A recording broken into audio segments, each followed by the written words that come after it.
บัดนี้วันที่18พฤษภาคมพศ2568เป็นวันที่18ที่ข้าพเจ้าในณัฐพงศ์พิรมเมืองรหัส188ขอถวายศีลสวดสาธยายพระสูตรพระปริตรมนต์ต่างๆถวายเป็นพุทธบูชาธรรมบูชาสังฆบูชาและอาจาริยบูชาแด่ครูบาอาจารย์ทั้งหลายขอจิตของข้าพเจ้าจงตั้งมั่นมีสติระลึกได้มีสมาธิจดจ่อในอักขระพยัญชนะในบทสวดอย่างต่อเนื่องด้วยเทอญ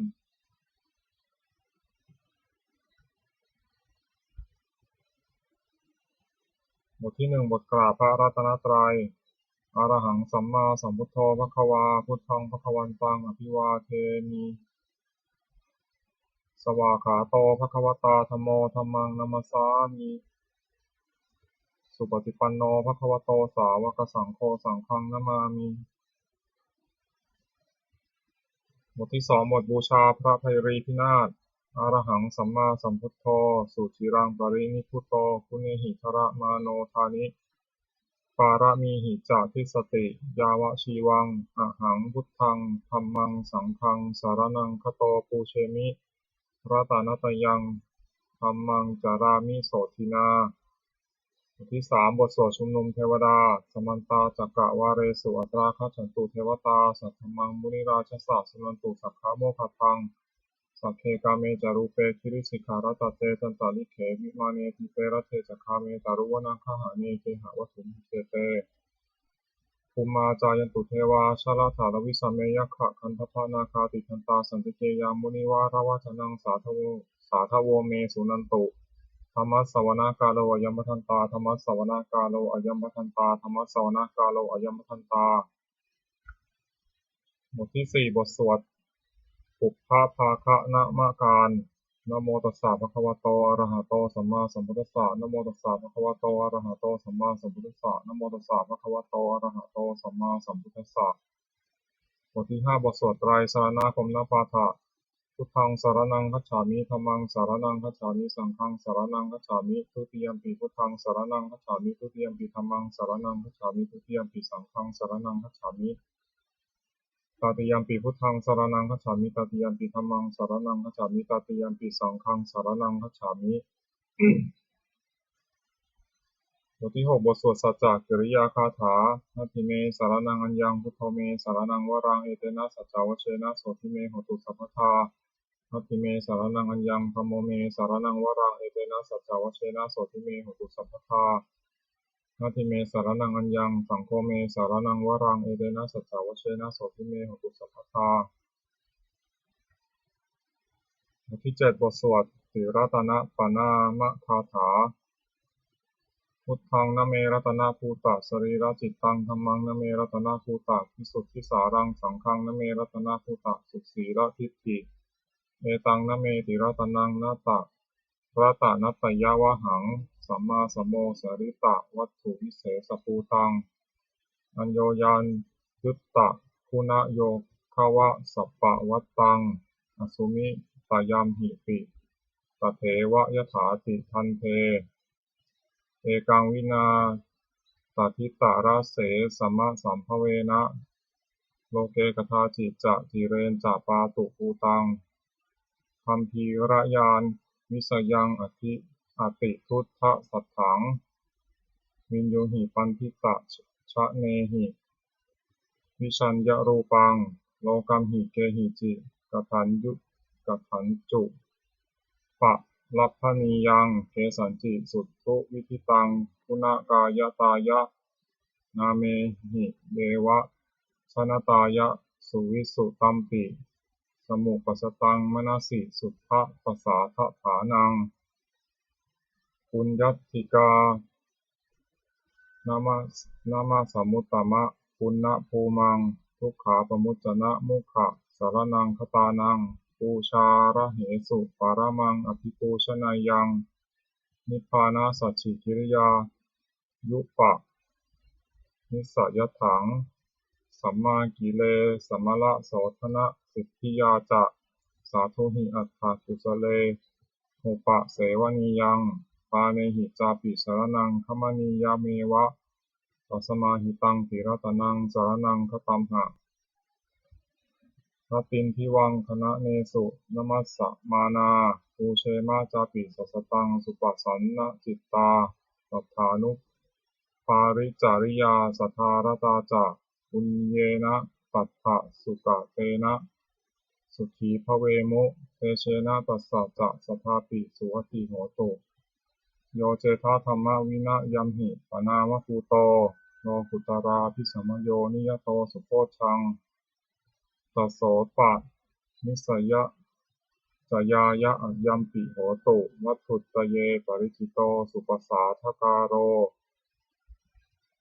บทที่8นมการะสิทธิปัฏฐาโยจักขุมาโมหมลาปกัตโถสามังวพุทโธสุขโตวิมุตโตมารัสสะปาสาวินิโมจยันโตปาเปสิเขมังชนะตังวินัยยังพุทธังวรันตังศิรสานมามิโอกัสสะนาถันจะวินายกันจะพันเตชะสาเตชยสิทธิโหตุสัพพันตรายาจะวินาสเมตุธัมโมทโชโยวิยาตัสสะสัตถุพระเสสีโลกัสสะวิสุทธิมัคคังนิยานิโกธรรมะทะรัสสะธารีสาตาวโหสันติกโรสุจินโนธัมมังวรันตังศิรสานมามิโมหัปปาราทังโมหัปปทาลังอุปสันตถาหังพันเตชะสาเตชยสิทธิโหตุสัพพันตรายาจะวินาสเมตุ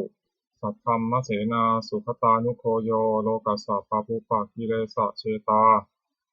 สันโตสยังสันตินิโยชโกจะ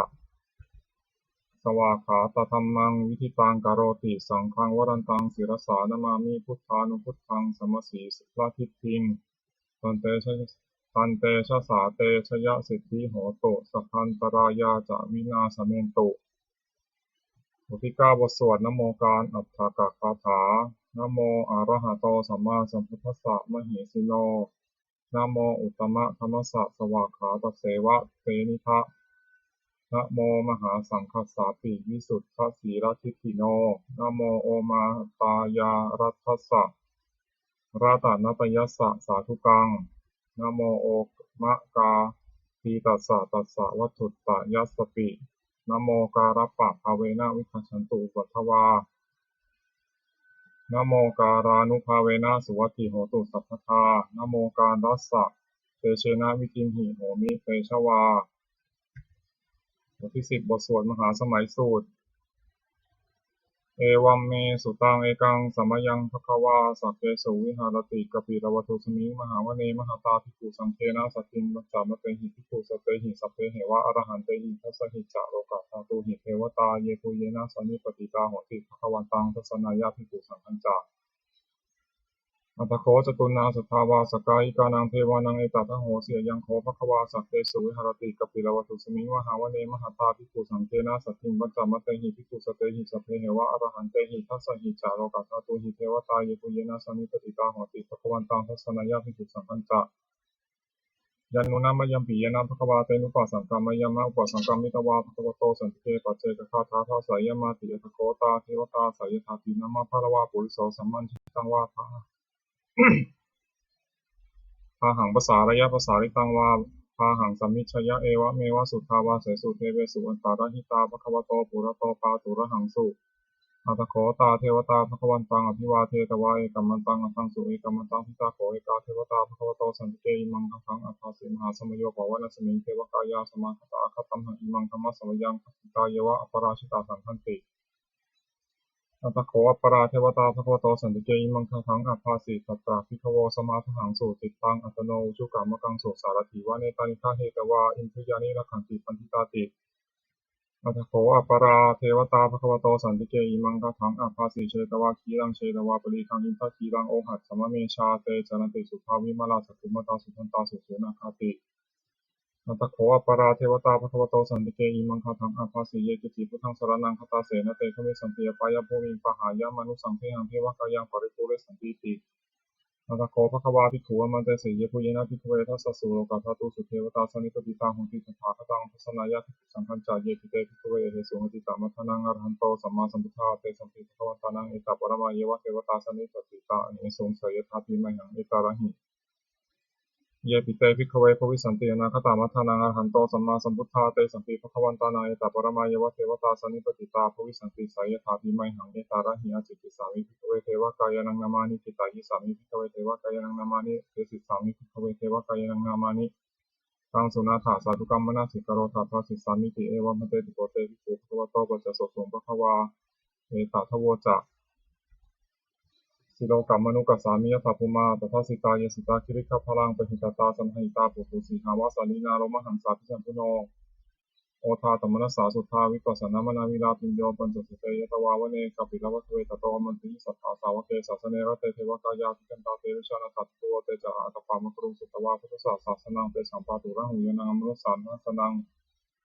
อเปเกสตามัทธะคงสหัสสังอัฏฐสตริงสตังเอเกสหัสสานามนุสสานมัทธะสงอเปเกนันตามัทธะคงทิสาสัพพาทุตาหงตันตสัพพังอภิญญาวะวะกิตวานาจักกุมาตโตมันติสัทธาสาวกา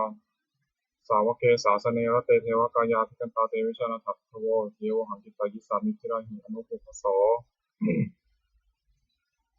สัตตสหัสสาวยะขับภูมากัปปิลวัฏวายทิมันโตชุติมันโตวันนวันโตยะสสิโนมัทธมนาภิกขาวงหิตุนังสัมมิติวนังสหัสสาเหมวัตายะขานานาตวันนิโนอิทิมันโตชุติมันโตวันนวันโตยะสสิโนมัทธมนาภิกขาวงหิตุนังสัมมิติวนังสัตตาคิราติสหัสสายะขานานาตวันนิโนอิทิมันโตชุติมันโตวันนวันโตยะสสิโนมัทธมนาภิกขาวงหิตุนังสัมมิติวนังอิเจเตโสรัสสหัสสายะขานันตวันนิโนอิทิมันโตชติมันโตวันนวันโตยะสสิโนโมทวนาภิกขาวงวิโกนังสัมมิติวนังเวสามิตาปัญจสัตตายะขานันตวันนิโนอิทิมันโตชติมันโตวันนวันโตยะสสิโนโมทวนาภิกขาวงวิโกนังสัมมิติวนังกุมพิโรราชาขหิโกเวปุรสานิเวสนังพิญโยนังสตัสสหัสสังยะขานังปยีรูปาสติกุมพิโรราชาขหิโกโสปะคาสมิติวนังปุริมันจาทิสังราชาทุตารัตโทปัสสาสติคันทัพพนังอธิปติมหาราชายะสัสสิโสพุทธปิตัสสะพะโวอินทมานามหาพลายทิมันโตชติมันโตวันนวันโตยะสสิโนโมทวนาภิกขาวงวิโกนังสัมมิติวนัง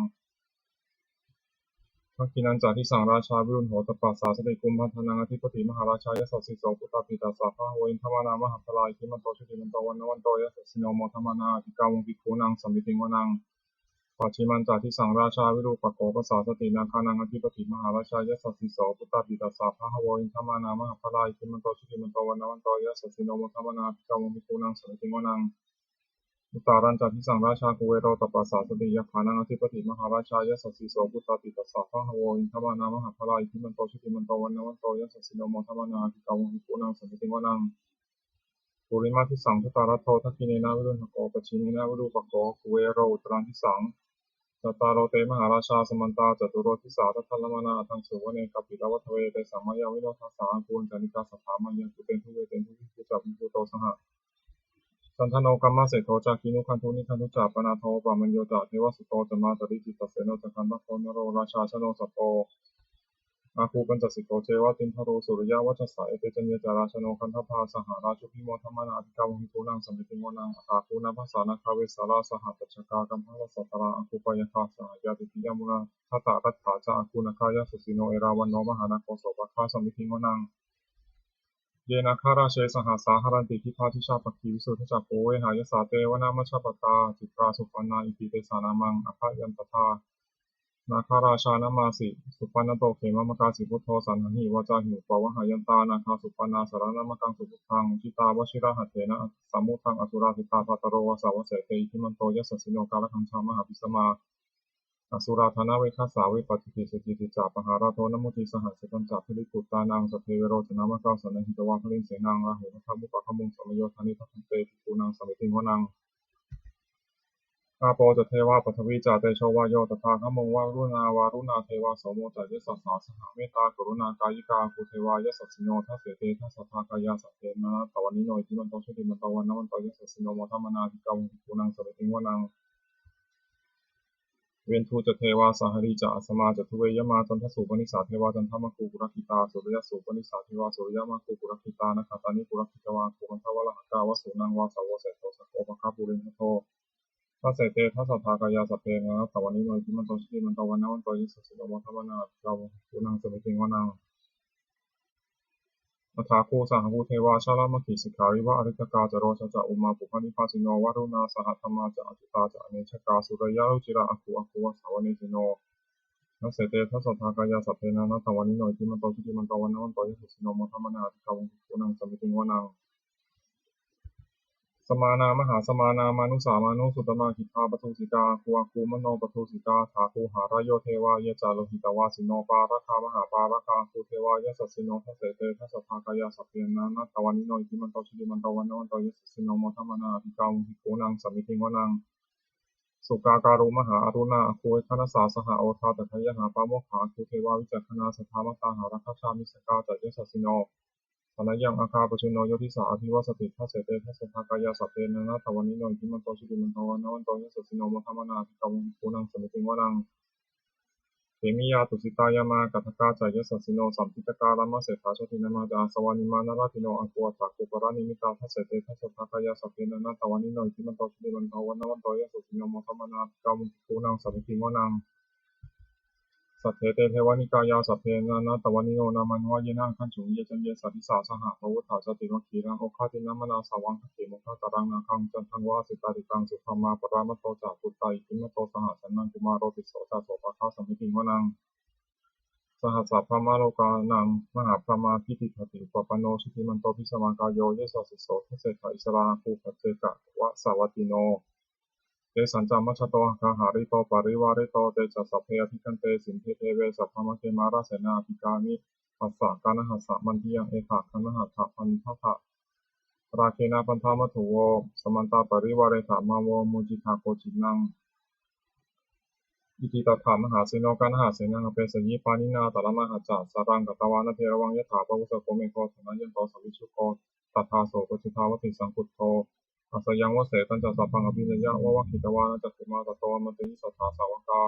สาวกเกสาสเนระเตเทวกายาติกันตาเตวิชนะถาติทโวเตจาอัตถะมะกโรสุตวาพุทธศาสสนังวิตาราเคหิปกามุงเนสังโรมันติชยุงสัพเพวิชิตาสังฆามาพยาติตายสัสสิโนโมคคิสหภูเตหิสาวกาเตชะเนสุตาติบทที่11บทสวดมังคลสุตตังอเสวนาสัพพาลานังปันทิตานันจะเสวนาปูชาจะปูชนียานังเตตามังคลมุตตมังปฏิรูปะเทสะวาโสจะปุเพจะขตะปุญญาตาอัตตสัมมาปานิธิจะเอตัมมังคละมุตตมังพาหุสัจจันจะสิปัญจะวินโยจะสุสิกขิโตสุภาสิตาจะยาวาจาเอตัมมังคละมุตตมังมาตาปิตุอุปัฏฐานังอุตตะภารัสสะสังฆโหอนาคูลาจะกัมมันตาเอตัมมังคละมุตตมังกานันจะธรรมจริยาจะยาตะกานันจะสังฆโหอนาวัชชานิธรรมานิเอตัมมังคละมุตตมังอารติวิรติปาปามัชฌปานาจะสัญญโมอัปปะมาโทจะธรรมีสุเอตัมมังคละมุตตมังคาระโวจะนิวาโตจะสันตุถีจะกตัญญูตากาเลนะธรรมสวนังเอตัมมังคละมุตตมังขันธีจะโสวะจัสสตาธรรมนานันจะทัสสนังกาเลนะธรรมสากัจฉาเอตัมมังคละมุตตมังปโปจะธรรมจริยันจะอริยสัจจานะทัสสนังนิพพานะสัจฉิกิริยาจะเอตัมมังคละมุตตมังพุทธัสสะโลกะธรรมิหิจิตตังยัสสะนะคัมปติอโศกังวิระชังเถมังเอตัมมังคละมุตตมังเอตาทิสานิกตวานะสัพพัทธะมัปปะราชิตาสัพพัทธะโสติคัจฉันติเตตันเตสังมังคละมุตตะมันติบทที่12บทสวดรัตนปริตยังกินจิวิตตังอิทะวาหุรังวาสัพเพสุวายังรัตนังปณิตังมโนสมังอภิตถาคเตนะอิทัมปิพุทเทรัตนังปณิตังเอเตนะสัจเจนะสุวัติโหตุขยังวิราคังอมตังปณิตังยะทัชคาสักยมุนีสมาหิโตนะเตนะธรรมเนะสมัติกินจิทัมปิธรรมเมรัตนังปณิตังเอเตนะสัจเจนะสุวัติโหตุยัมพุทธเศรษฐปริวานายิสุติงสมาธิมานันตาริกัญญามาหุสมาธินาเตนะสโมนาวิชติทัมปิธรรมเมรัตนังปณิตังเอเตนะสัจเจนะสุวัติโหตุเยปุคละอัฏฐสตังปัสสัทธาจัตตาริเอตานิยุคานิโหติเตติทิเนยาสุขัตตสะสาวกาเอเตสุทินานิมหัพพลานิทัมปิสังเทรัตนังปณิตังเอเตนะสัจเจนะสุวัติโหตุเยสุปยุตตามนัสสาทันเหนะนิกามิโนโคธรรมสาสนาหิเตปฏิปตามะตังวิทัยหารัตถามุทานิพุทธิพุชามานานิทัมปิสังเทรัตนังปณิตังเอเตนะสัจเจนะสุวัติโหตุขีนังปุรานังนาวังนาทิสัมภวัง รัตตาจิตายติเกภวสมิงเตกิเอกิชาอวิรุหิฉันทานิทันติทิรายะถายัมปฏิโกวิทันติสังเทรัตนังปณิตังเอเตนะสัจเจนะสุวัติโหตุบทที่13บทสวดธรรมบทสหัสวรรคอัตตาหะเวชิตังไสยโยยาจายังอิตาราปชาอัตตาทันตัสสะโพสัสสะนิจจังสัญญะตะจาริโน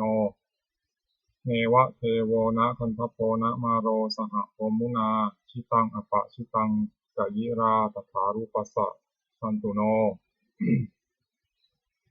บทที่14บทสวดเกตุตตสูตรภาสิตะมิทังเตนะภควตา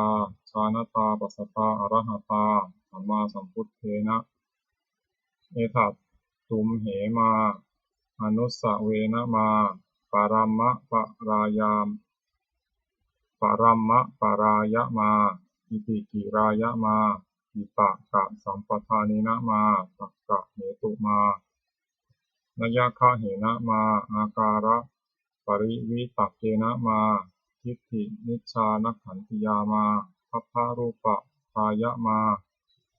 สัมมโนโคคารุยะธาตุเมเหอัตตนาวะชานายถะอิเมธัมมาอกุศลาอิเมธัมมาสาวัชชาอิเมธัมมาวินยูครหิตาอิเมธัมมาสมัตตาสมาธินาอหิตายะทุกขายะสังวัตตันติอัฏฐตุเมเหปชะเหยาถะยะธาตุมเหอัตตนาวะชานายถะอิเมธัมมากุศลาอิเมธัมมาอนวชาอิเมธัมมาวินยูปัสสัทธาอิเมธัมมาสมัตตาสมาธินาหิตายะสุขายะสังวัตตันติอัฏฐตุเมเหอุปสัมปัชชะวิหารายาถาติบทที่15บทสวดอุปาเนยสูตรอุปนิยติชีวิตามัปปะมายุงชรูปานิตัสสะนาสันติถาตานาเอตังพยังมรเนเปขมาโน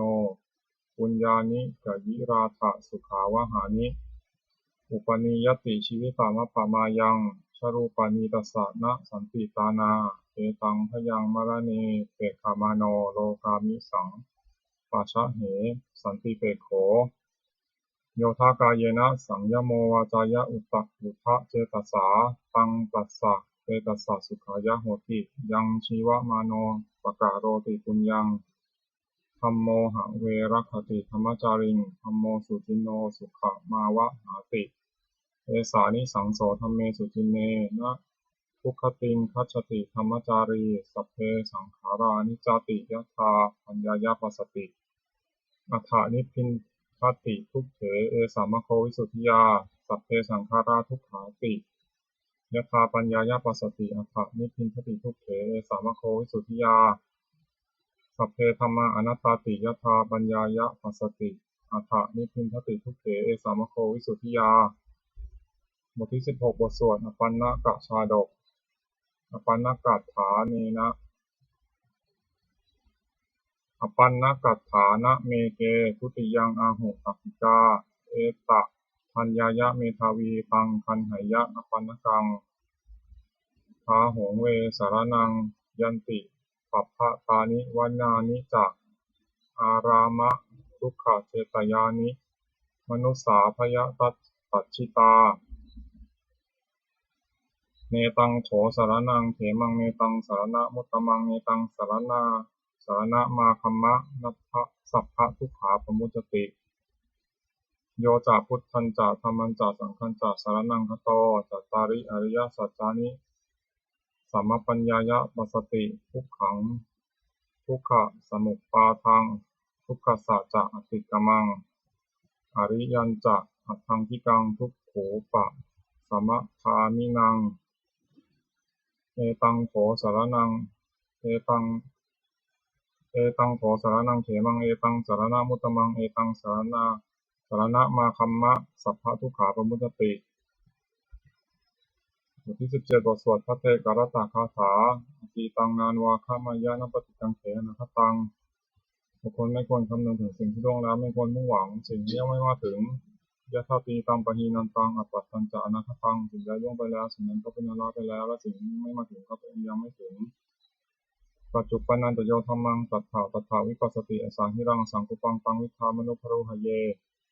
ก็บุคคลใดเห็นแจ้งธรรมปัจจุบันไม่งอนแง่นไม่คลอนแคลนในธรรมนั้นได้บุคคลนั้นพึงเจริญธรรมนั้นเนืองๆให้ปลุกปลงเถิดนัจเชวะกิจจะมาตับปังโกชัญญามะนังสุเวพึงทำความเพียรเสียในวันนี้แหละใครเราจะรู้ความตายในวันพรุ่งนัหิโนสังฆรันเตนะมหาเสนนะมัจจุนาเพราะว่าความเพียรกับมัจจุราชผู้มีเสนาใหญ่นั้นย่อมไม่มีแก่เราทั้งหลายเอวังวิหาริมาตาปิงอโหรตามตันทิตังตังเวพระเทกรัตโตติสันโตอจิคเตมุนิติพระมุนีผู้สงบย่อมเรียกบุคคลผู้มีปกติอยู่อย่างนี้มีความเพียรไม่เกียจคร้านทั้งกลางวันและกลางคืนนั่นแหละว่าผู้มีราตรีหนึ่งเจริญด้วยประกาศชนี้แลบทที่18บทสวดพิมหาปัจจเวคคณะปาฐับแลชราธรรมมหิชรังอนัตติโตเรามีความแก่เป็นธรรมดาจะล่วงพ้นความแก่ไปไม่ได้พิอาทิธรรมมหิพิอาทิอนัตติโตเรามีความเจ็บไข้เป็นธรรมดาจะล่วงพ้นความเจ็บไข้ไปไม่ได้มรณะธรรมมหิมรณังอนัตติโตเรามีความตายเป็นธรรมดาจะล่วงพ้นความตายไปไม่ได้สัพเพหิเมตเยหิมนาไปหินานาภาโววินาภาโวเราจะละเว้นด้วยต่างๆคือว่าเราจะต้องพลัดพรากจากของรักของเจริญใจทั้งหลายทั้งปวงกัมมะสโกมหิกัมมะทายาโทกัมมะโยนิกัมมะพันธุกัมมะปฏิสารโนเรามีกรรมเป็นของตนมีกรรมเป็นผู้ให้ผลมีกรรมเป็นแดนเกิดมีกรรมเป็นผู้ติดตามมีกรรมเป็นที่พึ่งอาศัยยังกรรมังกริสามิกัลยาณังวาปาปะกังวาตัสสะทายาโทภวิสามิเราทำกรรมอันใดไว้เป็นบุญหรือเป็นบาปเราจะเป็นทายาทหรือว่าเราจะต้องได้รับผลของกรรมนั้นสืบไปเอวังอัมเหหิอภินหังปัจเจเวกิตพังเราทั้งหลายควรพิจารณาอย่างนี้ทุกวันเถิดบทที่19บทสวดเทวตาวิโยชนะคาถาทุกขปตาจนิทุกขาพยาปตาจนิพยาโสกปตาจนิโสกาหงตุสัพเพบินานิโนเอตาวตาจะอัมเหหิสัมภตังปุญญาสัมปทังสัพเพเทวานุโมทันตุสัพพะสัมปติสิทธิยาทานังพัทันตุสัทธายาสีรังมะทันตุสัพพทาภาวนาธิรตาหงตุขัทันตุเทวตาคัตตาสัพเพพุทธาภรปตาปเจกนันตยัมพลังอรหันตานันตเตชนะรักขังมัทธามิสัพพโสบทที่20บทสวดเทวตาปฏิภาณคาถาหันธรรมยังปฏิภาณคาถาโยพนามเสยาเทวตาสันติวิหารวาสินีสุเปคะเรโพธิคะเรตหิงพาธรรมะทาเนนะภวันตุพุชิตาโสถิงกโรนเตทะวิหารมันทะเลเถราจามัชชานวกาจพิทโวสารามิกาทานะปฏิอุปาสกาคามาจเทสานิคมาจอิสราสัปปานภูตาสุกิตาภวันตุเตชลาภุชาเยปิจะอันทสัมภวาสังเสทชาตาอัทโวปปาติกานิยานิกังธรรมวรังปฏิจจเตสัพเพปิทุกขสะกโรตุสังขยังภาตุจิรังสตังธัมโมธรรมัทธาราจะบุคคลาสังโฆโหตุสมัคโควะอัฏฐายะจะหิตายะจะอัมเหรักขตุสัทธัมโมสัพเพปิธัมมจาริโนวุติงสัพพาปุณยามะธัมเมอริยปะเวทิเตบทที่21บทสวดสัพพะปฏิภาณคาถาแปลหันธรรมยังปฏิภาณคาถาโยปนามเสปุญญสิทานิกัตตสะญาณัญญานิกตานิเมเตสัญจทาคิโนโหนตุสัตตานันตาปะมานกาเยปิยาคุณวันตาจะไมหังมาตาติตาทโยทิฏฐาเมจาปะยัตยะทิฏฐาวาอัญเยมัชฌะทะเวริโนสัตตาติทันติโลกัสมิงเทภูมาจตุโยนิกาปัจเจกะจตุโวการาสังสารันตาภวาภเวยังทังเยปฏิภาณัมเมอนุโมทันตุเตสยังเยจิมังนัปปะชานันติเทวาเตสังนิเวทยุงมยาทินนาปุญญานังอนุโมทนะเหตุนาสัพเพสัตตาสัพพาโหตุอเวราสุขชีวิโนเขมัปปัตัญจะปัปโปนตุเตสาสาสิกชาตังสุภาขอสัตว์ทั้งหลายไม่มีที่สุดไม่มีประมาณจงเป็นผู้มีส่วนแห่งบุญที่ข้าพเจ้าได้ทำในบัดนี้และแห่งบุญอื่นทั้งหลายอื่นที่ข้าพเจ้าได้ทำแล้วคือชนเหล่าใดเป็นที่รักผู้มีคุณมีมารดาและบิดาของข้าพเจ้าเป็นต้นที่ข้าพเจ้าได้เห็นหรือแม้ไม่ได้เห็นและสัตว์ทั้งหลายอื่นที่เป็นกลางและมีเวรกรรมตั้งอยู่ในโลกเกิดในภูมิ3เกิดในกำเนิด4มีขันธ์5และขันธ์1และขันธ์4ข ท่องเที่ยวอยู่ในภพน้อยและภพใหญ่สัตว์เราใดทราบการให้ส่วนบุญของข้าพเจ้าแล้วขอสัตว์เหล่านั้นจงอนุโมทนาทานเถิดก็สัตว์เหล่าใดย่อมไม่ทราบการให้ส่วนบุญของข้าพเจ้านี้ขอเทพทั้งหลายจึงแจ้งแก่สัตว์เหล่านั้นเพราะเหตุคือ